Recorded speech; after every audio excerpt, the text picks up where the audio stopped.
Hello നമസ്കാരം. അപ്പോൾ നമുക്ക് ഇന്നത്തെ ചെമ്പനീർ പൂവിൻ്റെ കഥ എന്താണെന്ന് നോക്കാം.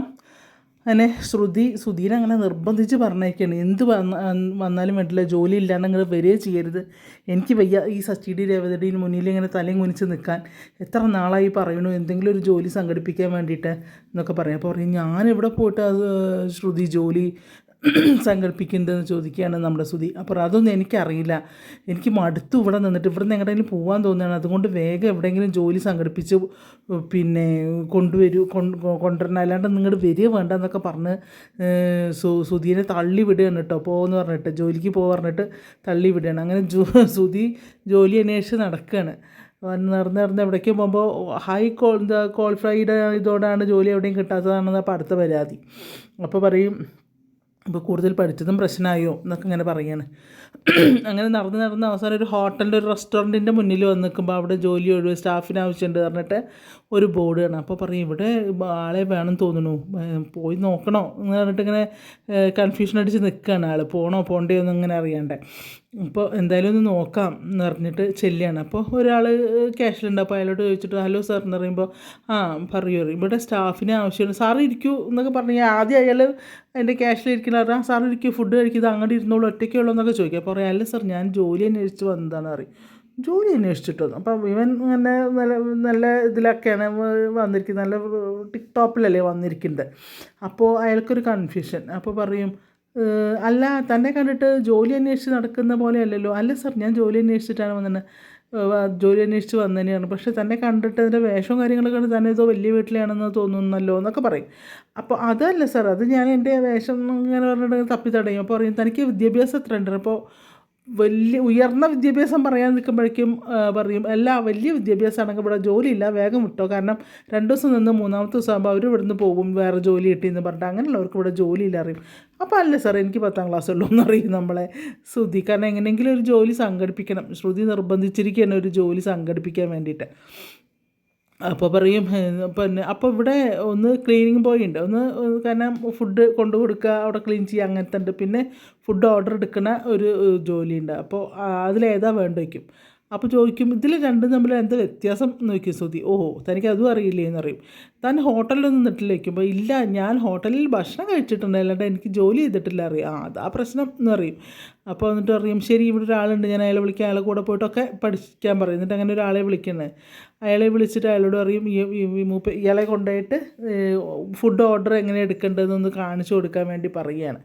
ഓക്കെ സാർ എന്നൊക്കെ പറഞ്ഞിട്ട്, അപ്പോൾ ഞാൻ നാളെ വന്നാൽ പോരെ വയ്ക്കുമ്പോൾ, പറ്റില്ല ഇന്നലെ കയറിക്കോളാൻ പറയുകയാണ് കേട്ടോ. ശരി എന്ന് പറഞ്ഞിട്ട് അങ്ങനെ മനസ്സോടെ ആണെങ്കിലും ജോലിക്ക് കയറുന്നുണ്ട് ശ്രുതി.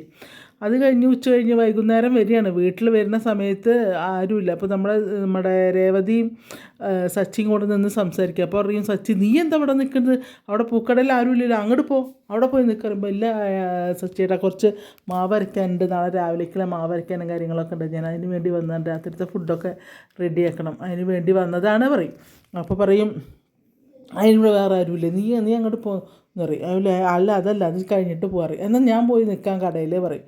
അപ്പോൾ എന്നിട്ട് എന്ത് ചെയ്യുമെന്ന് വയ്ക്കും, ഞാൻ പൂവെന്നാൽ പൂ എടുത്തെടുക്കും, പൂ കെട്ടാൻ അറിയിക്കും, പൂ എന്തിനാണ് കെട്ടുന്നത്, അവിടെയുള്ള പൂ എടുത്തെടുത്താൽ പോരെ എന്ന് പറയും. അപ്പോൾ ഒരു 2 മുളം പൂവെന്ന സച്ചിട്ട് എന്താ ചെയ്യുക പറയുമ്പോൾ, നീ ചെയ്യും പോലെ 2 മുളം എടുത്തെടുക്കും എന്ന് പറയും. അപ്പോൾ അവളുടെ രേവതികളുടെ കൈ വെച്ചിട്ട് അറിയുക, എൻ്റെ കൈയും സച്ചിയുടെ കൈയും തമ്മിലുള്ള വ്യത്യാസം, ഞാൻ 1 മുളം എന്ന് പറയുമ്പോൾ സച്ചിയുടെ 1.5 മുളം വരും, അപ്പോൾ എനിക്കല്ലേ നഷ്ടം, അങ്ങോട്ട് സച്ചിയുടെ ആ പണി ചെയ്യണ്ട എന്നറിയും. അപ്പോൾ പറയും, പിന്നെ ഞാൻ ഇനി എന്താ ചെയ്യുക എന്നറിയും.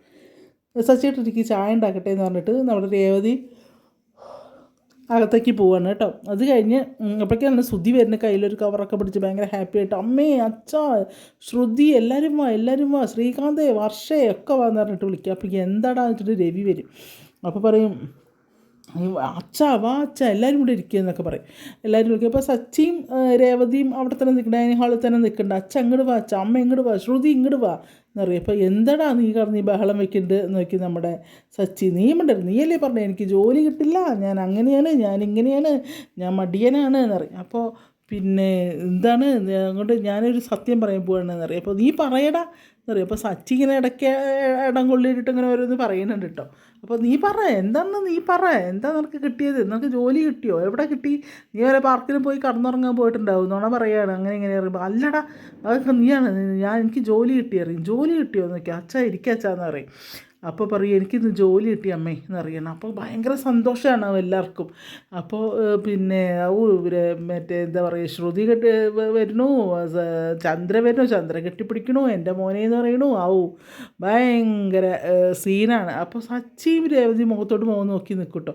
അച്ഛാ ഇന്നൊരു ജോലി കിട്ടി, നല്ല കമ്പനിയിലാണ്, അങ്ങനത്തെ ജോലിയാണ്, ഇങ്ങനത്തെ ജോലിയാണ്, ജോയിൻ ചെയ്ത് ഇന്ന് തന്നെ ജോയിൻ ചെയ്യാൻ പറഞ്ഞു. ഞാൻ ഇന്ന് തന്നെ ജോയിൻ ചെയ്ത് എനിക്ക് സാലറിയും കിട്ടി. അപ്പോൾ പറയും സാലറി കിട്ടി, ഫസ്റ്റത്തെ ദിവസം തന്നെ ഇങ്ങനെ സാലറി കിട്ടുന്നത്, അതൊക്കെ കിട്ടിയറിയും. എന്നിട്ട് അങ്ങോട്ട് ഞാൻ ഹൽവ മേടിച്ചിട്ടുണ്ട് പറഞ്ഞിട്ട് അങ്ങനെ ഹൽവ എടുത്തിട്ട് എല്ലാവർക്കും കൊടുക്കുകയാണ്. പറയും പിന്നെ അതെങ്ങനെ പിന്നെ ഇത് ഇത്ര പെട്ടെന്ന് സാലറി കിട്ടുന്നത്? സാലറി കിട്ടാൻ വഴിയില്ലല്ലോ. സാധാരണ കൂലിപ്പണിക്കല്ലേ സാലറി പൈസ അപ്പോൾ തന്നെ കൂലി കൊടുക്കുന്നത്. വലിയ വലിയ കമ്പനികളിൽ മാസമല്ലേ കൊടുക്കുന്നത് അറിയാം. ഇത് അവർക്ക് എൻ്റെ പിന്നെ വിദ്യാഭ്യാസവും കാര്യങ്ങളൊക്കെ കണ്ടിട്ട് അവർ പെട്ടെന്ന് സാലറി തന്നു. കാരണം ഇനി എന്നെ ആരും റാഞ്ചി കൊണ്ടുപോകേണ്ട പറഞ്ഞിട്ട് തന്നതാണെന്ന്. നല്ല നോണയുടെ ഒരു വണ്ണാരം തന്നെ അഴിച്ചു വെക്കുകയാണ് സുധി. അപ്പോൾ പറയും അങ്ങനെ വരാൻ വഴിയില്ലല്ലോ. അപ്പോൾ രവിയും പറയും ശരിയാണല്ലോ, ഈ മാസം അവസാനമല്ലേ സാലറി കിട്ടുക, ഇതാരും ഈ ദിവസക്കൂലികർക്കല്ലേ ദിവസം കൊടുക്കുന്നത് പൈസ എന്നൊക്കെ പറയും. അച്ഛാ നീ ഇപ്പോൾ അതൊന്നും അന്വേഷിച്ച് നടക്കാൻ നിൽക്കണ്ട, എനിക്ക് സാലറി കിട്ടി, എല്ലാവരും സന്തോഷമായി, അമ്മ സന്തോഷമായില്ലേ, അച്ഛൻ സന്തോഷമായില്ലേ, എല്ലാവർക്കും സന്തോഷമായി മോനെ എന്ന് പറയും. അങ്ങനെ ഹൽവ കൊടുക്കണം. ഹൽവ കൊടുത്തിട്ട് ഞാൻ എൻ്റെ കാശ് കൊണ്ട് സ്വന്തമായിട്ട് അധ്വാനിച്ചുണ്ടാക്കിയ പൈസ കൊണ്ട് വാങ്ങിയ ഹൽവയാണ്, എൻ്റെ ഭാര്യയ്ക്കും ഹൽവ വാങ്ങി കൊടുക്കാൻ എനിക്കറിയാം. ഇതിൻ്റെ മുന്നേ ആരൊക്കെയോ ഇവിടെ പറയുന്നിട്ടു ഞാൻ മാത്രമേ ജോലി ചെയ്യൂ, ഞാൻ മാത്രമേ എൻ്റെ ഭാര്യയെ നോക്കൂ എന്നൊക്കെ പറയുന്നത് കേട്ടിട്ടുണ്ട് ഞാൻ. എന്നാൽ ഇന്ന് ഞാനും ശമ്പളം വാങ്ങി എൻ്റെ ഭാര്യയ്ക്ക് ഹൽവ വാങ്ങി കൊടുക്കണു എന്നൊക്കെ അങ്ങനെ ഭയങ്കര വീരവാദമൊക്കെ മുഴക്കി ശ്രുതി എല്ലാവർക്കും ഹൽവ കൊടുക്കുകയാണ്. എല്ലാവർക്കും ഇപ്പോൾ മറ്റേ ശ്രുതിയുടെ വായിൽ കൊണ്ട് വെച്ച് കൊടുക്കണു, അമ്മയ്ക്ക് കൊടുക്കണു, അച്ഛനും. അപ്പോൾ അച്ഛൻ എടുക്കുമ്പോൾ അച്ഛാ അത് എടുക്കല്ലേ അച്ഛാ എന്ന് പറയുന്നുണ്ട് സച്ചി. അപ്പോൾ പറയും ഇല്ലടാ ഞാൻ കുറച്ചെടുത്താൽ മതി അച്ഛാ, അച്ഛന് ഷുഗറുള്ളതാണ് അച്ഛാ, കുറച്ചെടുത്താൽ മതി അച്ഛാ എന്നിങ്ങനെ പറയുന്നുണ്ട്. അപ്പോൾ ഇല്ല ഞാൻ കുറച്ച് തന്നെ എടുക്കുന്നുള്ളൂ എന്നിട്ട് ഒരു കഷ്ണം ഹൽവ എടുത്ത് രവി എന്നിട്ട് അറിയാം മോനെ നന്നായി എന്തായാലും ജോലി കിട്ടിയല്ലോ എന്നറിയും. അപ്പോൾ എന്തായാലും സന്തോഷം എല്ലാവരും കൂടെ പങ്കിടണം എന്നാണല്ലോ എന്നറിയും സുധി. അപ്പോൾ രേവതിയോട് കാണുന്നത് രേവതിക്കും അത് എടുക്കുന്ന ഹൽവ നിങ്ങളെടുത്ത് കഴിച്ചോ എന്ന് പറയുന്ന നീയും എടുത്തോ ഹൽവാറുടെ രേവതിക്ക് നീട്ടും. അപ്പോൾ രേവതി ഇങ്ങനെ നോക്കുമ്പോൾ പറയും ശ്രുതിക്ക് സച്ചിക്ക് ദേഷ്യം വരും. സത്യം അറിയും ഒരു പ്രാവശ്യം ഹൽവ കൊടുത്തത് പോരെ നമുക്ക്, ഇനിയും നീ എൻ്റെ ഭാര്യ ഹൽവ തീറ്റിക്കണോ എന്ന് ചോദിക്കുമ്പോൾ പെട്ടെന്ന് അവനിങ്ങനെ ഒരുമാതിരിയായി നിൽക്കുകയാണ്. അപ്പോൾ നിൻ്റെ കല്യാണത്തിൻ്റെ അവൾക്ക് അവളുടെ വീട്ടുകാർക്ക് മുഴുവൻ ഹൽവ കൊടുത്തിട്ട് ഓടിപ്പോയനല്ലേ നീ, എന്നിട്ട് നീ പിന്നെ അവൾക്ക് ഹൽവ കൊടുക്കുക എന്ന് ചോദിക്കും. അത് കഴിഞ്ഞിട്ട് രേവതി ഇങ്ങനെ ഉള്ളിലേക്ക് പോവാണ് കേട്ടോ. അപ്പോൾ എന്തായാലും നീ ഹൽവ കൊടുത്തല്ലേ, ഞാൻ തിന്നാൻ ഞാൻ സന്തോഷം പ്രകടിപ്പിക്കാടാ എന്ന് പറഞ്ഞിട്ട് സച്ചി അത് വാങ്ങിയിട്ട് അത് ഹൽവ എടുത്ത് തിന്നെയാണ്.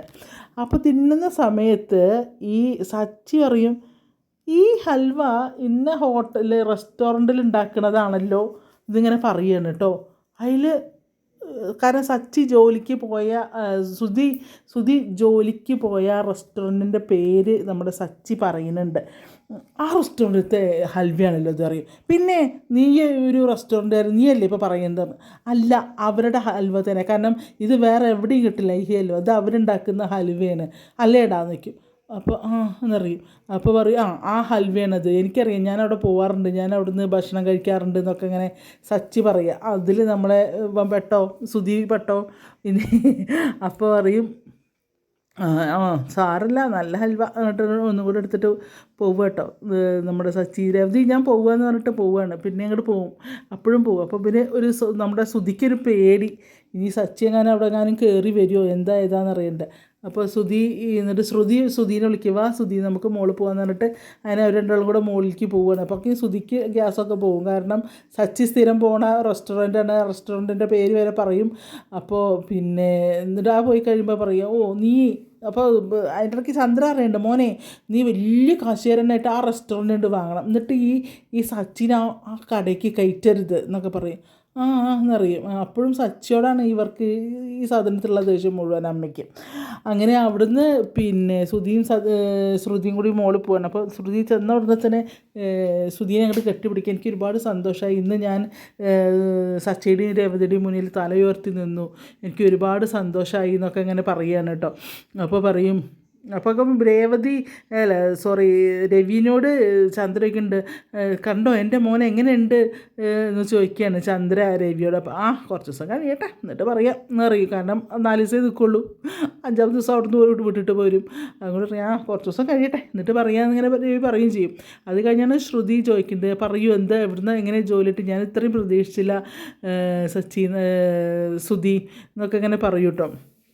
അപ്പോൾ എവിടെ ഏതാ കമ്പനി പറയൂ പറയുമ്പോൾ അത് പിന്നെ എന്നറിയും. അപ്പോൾ പറയൂ ഏതാ കമ്പനി എന്ന് പറയൂ, വലിയ കമ്പനിയാണോ എന്നൊക്കെ ചോദിക്കുക. അത് ഞാൻ കള്ളം പറയില്ല, ഞാൻ സത്യം പറഞ്ഞു, ഞാൻ ജോലിക്ക് പോയി, ഞാൻ ആരും പറ്റിക്കില്ല, ഞാൻ ആരുടെയും മോഷ്ടിക്കില്ല എന്നൊക്കെ പറയും. അതിനെന്താ അപ്പോൾ പേര് പറഞ്ഞാൽ എന്താണെന്ന് അറിയും, പേര് പിന്നെ അത് പിന്നെ പറയാം എന്നറിയും. പറയൂ ഞാൻ അറിയട്ടെ എന്നൊക്കെ പറയും. അപ്പോൾ അത് പിന്നെ പറയാം, ഞാൻ എന്തായാലും എനിക്ക് ജോലി കിട്ടിയല്ലോ എന്നൊക്കെ അങ്ങനെ പറയാണ്. അത് നീ അങ്ങനെ സന്തോഷിക്കുക എന്നൊക്കെ പറയുമ്പോൾ കുറേ പ്രാവശ്യം ചോദിക്കുന്നുണ്ട് ശ്രുതി, ഇപ്പോൾ ജോലി എന്താണ് പറയൂ എവിടെയാണ് ഏതാ കമ്പനി പറയൂ എന്നൊക്കെ പറയുന്നുണ്ട്, ചോദിക്കുന്നുണ്ട്. അപ്പോൾ സുധി അങ്ങനെ ഒഴിഞ്ഞു പോവുകയാണ് കേട്ടോ. അത് കഴിഞ്ഞ് പിറ്റേ ദിവസം എന്താ പറയുക, പിറ്റേ ദിവസം രാവിലെ ആകുമ്പോൾ നമ്മുടെ രേവതി ഇന്ന് പൂമാല കെട്ടുകയാണ്. അപ്പോൾ ഒരു സ്ത്രീ വന്നിട്ട് എന്നെ പറയും, രേവതി പൂമാല വേണമെന്ന് പറയുമ്പോൾ ചേച്ചി സാധാരണ എടുക്കുന്ന പോലെ അത് മതി പറയാം. അങ്ങനെ മാല എടുത്ത് കൊടുക്കുമ്പോൾ ഈ സ്ത്രീ ഇങ്ങനെ ഇവിടെ കഴുത്തിക്ക് നോക്കുക, മഞ്ഞച്ചരട്ടിൻ്റെ മുകളിൽ താലി കിടക്കുന്നുണ്ട്. ഈ സ്ത്രീ വയ്ക്കും, ഇതെന്താ നിൻ്റെ താലിമാല എവിടെ രേവതി വയ്ക്കുക. അപ്പോൾ അത് വീട്ടിലുണ്ട് അറിയാം. അപ്പോൾ പറയുക എന്താ അത് അങ്ങനെ വീട്ടിൽ ഊരി വെച്ചിരിക്കുന്ന, ആരെങ്കിലും താലിമാല വീട്ടിൽ ഊരി വയ്ക്കുമോ എന്നൊക്കെ ചോദിക്കുക. അപ്പോൾ പറയും നിങ്ങൾ അയൽപക്കത്തുള്ള ഏതോ ഒരു സ്ത്രീയുടെ പേര് പറയും. അപ്പോൾ അതിൻ്റെ അമ്മയമ്മ അതിൻ്റെ സ്വർണ്ണമൊക്കെ മുഴുവൻ വാങ്ങി വെച്ചു അത്രേ. അപ്പോൾ അതിൻ്റെ ഇത് പറയുക പോലെയാണോ നിൻ്റെ അവസ്ഥ എന്ന് നോക്കുമ്പോൾ അപ്പോൾ നമ്മുടെ രവി നടത്താൻ കഴിഞ്ഞ് ഇങ്ങോട്ട് വരുന്നുണ്ടാവും. അയാൾ ഇവരുടെ സംഭാഷണം മുഴുവൻ അവിടെ മറിഞ്ഞെന്ന് കേൾക്കുക. അപ്പോൾ ഒരിക്കലും ഇല്ല, എൻ്റെ അമ്മയമ്മ നല്ല അമ്മയമ്മയാണ്, ഒരിക്കലും അങ്ങനെ ചെയ്യില്ല, എന്നെ വലിയ കാര്യം മകളെ പോലെയാണ്, പിന്നെ മാലയുടെ കൊളുത്ത് പൊട്ടിയിട്ട് അവിടെ വെച്ചിരിക്കുകയാണ് എന്നൊക്കെ പറയും. പിന്നെ കണ്ടില്ലേ ഈ ഷോപ്പിൻ്റെ പേരും കൂടി അമ്മയുടെ പേരല്ലേ ഇട്ടിരിക്കുന്നത്. അപ്പോൾ അതുകൊണ്ട് അമ്മയ്ക്ക് എന്നോട് ഭയങ്കര സ്നേഹമാണ് എന്നൊക്കെ പാവം ഇത് വെച്ച് കാച്ചു കേട്ടോ ഈ മറ്റേ എന്താ പറയുക രേവതി ആ സ്ത്രീയോട്. അപ്പോൾ പറയും അല്ല ഞാൻ വിചാരിച്ചു നിങ്ങൾ തമ്മിൽ വല്ല പ്രശ്നം ഉണ്ടാവുമെന്ന് വിചാരിച്ചു, അതാണ് എന്നൊക്കെ പറയും. അപ്പോൾ ഒരു പ്രശ്നമില്ല. അപ്പം അപ്പുറത്തെ വീട്ടിലത്തെ പെണ്ണിൻ്റെ അമ്മായിയമ്മ ഭയങ്കര കച്ചറയാണ്, അതിനോട് വഴക്ക് കൂടി അതിൻ്റെ സ്വർണ്ണം മുഴുവൻ വാങ്ങിച്ച് അത് ചരടിൻ്റെ മുകളിലാണ് താലിട്ട് നടക്കുന്നതൊക്കെ ഈ സ്ത്രീ പറയുന്നുണ്ട്. സത്യത്തിൽ ഇവിടെ വീട്ടിൽ സംഭവിച്ച കാര്യങ്ങളൊക്കെ തന്നെയാണ് അമ്മ പറയുന്നതും. പ്രശ്നങ്ങളൊക്കെ ആയിട്ട് സ്വർണ്ണമൊക്കെ കൊടുക്കുകയൊക്കെ ചെയ്തല്ലോ നമ്മുടെ രേവതി. അപ്പോൾ പറയും അതാ ഞാൻ വിചാരിച്ചത്, സോറി എന്നൊക്കെ പറയട്ടോ, ഞാൻ ക്ഷമിക്കട്ടോ രേവതി, ഞാൻ അറിയാതെ പറഞ്ഞു പോയതാണ് എന്നൊക്കെ പറയും. അല്ല അത് സാരില്ല ചേച്ചി, അതിനെന്താ, അത് കുഴപ്പമില്ല, മാലയുടെ കൊളുത്ത് പൊട്ടിയിട്ട് വീട്ടിൽ നേരാക്കം കൊടുത്തിട്ട് കിട്ടിയിട്ടില്ല എന്നൊക്കെ പറയും. ആയിക്കോട്ടെ അല്ല നിന്നെ വലിയ വീട്ടിലേക്കല്ലേ കല്യാണം കഴിച്ചു കൊണ്ടുവന്നത്, അപ്പോൾ പിന്നെ അങ്ങനത്തെ പ്രശ്നങ്ങളൊന്നും ഉണ്ടാവില്ല എന്നാണ് ഈ പാവം പറയുന്നത്, ഈ സ്ത്രീ പറയുന്നത്. ഇതൊക്കെ നിന്നിട്ട് നമ്മുടെ രവി നിന്ന് കേൾക്കുന്നുണ്ട് കേട്ടോ. അപ്പോൾ ഇവള് പാവം അമ്മായിയമ്മയെ കുറ്റമൊന്നും പറയില്ല, നല്ലതാണ് പറയുന്നത്, നല്ല അമ്മയാണ്, നല്ല സ്നേഹമാണെന്നൊക്കെയാണ് പറയുന്നത്. ഇത് പറഞ്ഞ് ഈ സ്ത്രീ തിരിഞ്ഞ് നടക്കുമ്പോഴേക്കും ഇതാ വരുന്നു ചന്ദ്ര വടിവാളും കൊടുത്തിട്ട്, നീ എന്താ അവിടെ കാണിക്കുന്നത്, നീ രാവിലെ ഇവിടെ വന്ന് അവിടെ ബ്രേക്ക്ഫാസ്റ്റ് ആരുണ്ടാക്കുക, എല്ലാവർക്കും വിശന്നിരിക്കുന്നതല്ലേ, എല്ലാവർക്കും ജോലിക്ക് പോകണ്ടല്ലേ, നീ മര്യാദയ്ക്ക് ഇവിടെ വന്നോ, ഈ ഒരു പൂക്കട എടുത്ത് വലിച്ച് കളയണം എവിടെയെങ്കിലും, എൻ്റെ പേര് വെച്ച് എന്നെ നാണം കെടുത്താൻ വേണ്ടിയിട്ട് ഈ പൂക്കടയും വെച്ചിട്ട് നീ എന്താ ഇതാക്കുന്നത്, എന്നെ വഷളാക്കാൻ വേണ്ടിയിട്ട്, ഇതാണെന്നൊക്കെ ഈ സ്ത്രീയെ പോയിട്ടില്ല, ജസ്റ്റ് അങ്ങോട്ട് നീങ്ങിയിട്ടുള്ളൂ. ആ സ്ത്രീ ഇത് മുഴുവൻ നിന്ന് കേൾക്കുകയാണ്, ഈ ചന്ദ്ര വന്ന് ഇവിടെ വെളിച്ചപ്പാട് തുള്ളുന്നത്. അപ്പോൾ ഈ എന്താ പറയുക, രേവതി ആകെ നാണം കെട്ടി നിൽക്കുക, രവി അതിലേറെ നാണം കെട്ടി നിൽക്കുക. കാരണം രേവതിയും കണ്ടിട്ടില്ല, ചന്ദ്രയും കണ്ടിട്ടില്ല. രവി കുറച്ച് അപ്പുറത്തെ ഒരു കാറിൻ്റെ സൈഡിലാണ് നിൽക്കുന്നത്. ഇത് മുഴുവൻ ഈ സ്ത്രീ നിന്ന് കേൾക്കുന്നുണ്ട്. അപ്പോൾ അവൾ അതുവരെ അമ്മായിയമ്മേനെ പൊക്കി പറഞ്ഞത് മുഴുവൻ പോയേ. അപ്പോൾ പറയും പിന്നെ നിൻ്റെ ഒരു പൂക്കട, നിനക്ക് ഇത് മാത്രമേ ഉള്ളൂ ചിന്ത, വലിയ കോടികളുടെ ബിസിനസ്സല്ലേ നടക്കണത്, ഇതാണ് ഇപ്പിടിയാണെന്നൊക്കെ പറഞ്ഞ് ഈ രേവതിനെ ആകെ ഇങ്ങോട്ട് നാണം കെടുത്തുകയാണ്. അത് കഴിഞ്ഞപ്പോൾ അവൾ പറയും ഞാൻ ഇപ്പോൾ വരാമേ, ഇതൊന്ന് കഴിയട്ടെ, പിന്നെ ഇതാക്കല്ലേ, ഇങ്ങനെയാണ് ഞാൻ പറയില്ല, കുറേ ഇതാണ്ട് അസഭ്യം പറഞ്ഞിട്ട് മര്യാദയ്ക്ക് അങ്ങോട്ട് വന്നു, എല്ലാവർക്കും രാവിലെ ജോലിക്ക് വേണ്ട, നീ ഇവിടെ വന്നിട്ട് എന്ത് ചെയ്യാനാന്നൊക്കെ പറഞ്ഞ് ചാടി തുള്ളിയിട്ട് അങ്ങോട്ട് പോകും. അതിൽ രവി നാണം കിട്ടു. പിന്നെ നമ്മുടെ രേവതി ഇങ്ങനെ തലയും താത്തി നിന്നിട്ട് തലയുയർത്തി വെക്കുന്നത് ഈ സ്ത്രീ മുന്നിൽ നിൽക്കുന്നുണ്ടാവും പൂവും പിടിച്ചിട്ട് ഈ സ്ത്രീനെ കാണുന്നത്. അപ്പോൾ ആകെ വഷളായിട്ട് നിൽക്കുകയാണ് പാവം രേവതി കേട്ടോ. ചന്ദ്രയുടെ തനി സ്വഭാവ റോട്ടിൽ വന്നിട്ടൊക്കെയാണ് കാപ്പി കൂട്ടുന്നത്. അങ്ങനെ ഇന്നത്തെ നമ്മളുടെ ചമ്പനീർ പൂവ് ഇങ്ങനെയാണ് പോയത്. സുധി വലിയൊരു ആനക്കള്ളം പറഞ്ഞ് ജോലിക്ക് കയറി. സച്ചി എന്തായാലും ഇനി അത് കണ്ടുപിടിക്കുന്നുള്ള കാര്യം 100% ഉറപ്പാണ്. അപ്പോൾ അങ്ങനെ ഇന്നത്തെ ചെമ്പനീർ പൂവ് കഴിഞ്ഞു. അപ്പോൾ വൈകുന്നേരം ആരും മിസ് ചെയ്യേണ്ട കാണുക. അതുപോലെ എൻ്റെ ചാനൽ സബ്സ്ക്രൈബ് ചെയ്യാത്തവരാണെങ്കിൽ ഒന്ന് സബ്സ്ക്രൈബ് ചെയ്ത് ഷെയർ ചെയ്ത് ബെല്ലൈക്കണൊക്കെ ഒന്ന് അമർത്തി കമൻറ്റൊക്കെ ഒന്ന് പറയുക. ഓക്കെ, എല്ലാവർക്കും നല്ലൊരു ദിവസം ആശംസിക്കുന്നു. Thank you.